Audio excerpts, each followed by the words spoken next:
Para naman sa iba pang mga balita, iniinda ngayon ng ilang mga magsasaka sa lungsod ng Kawayan ang mababang presyo ng kanilang inaning mais. Sa naging panayam ng IFM News Team kay Ginoong Roland Gonzaga, dahil sa mga naranasang mga pag-ulan noong nakaraang linggo dulot ng bagyo, hindi nila nagawang maibilad ng maayos ang kanilang mga inaning produkto. Dahil dito, ang ilan sa mga ito ay bumaba ang kalidad dahil sa pangingitim na naging sanhi rin upang mas bumaba ang presyo nito sa merkado.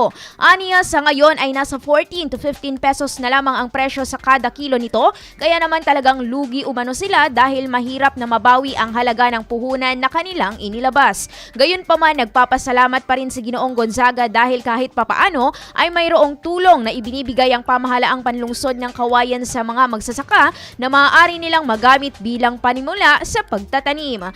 Idol, nanunuyo ba at humihina ang elasticity o pagbanat ng balat?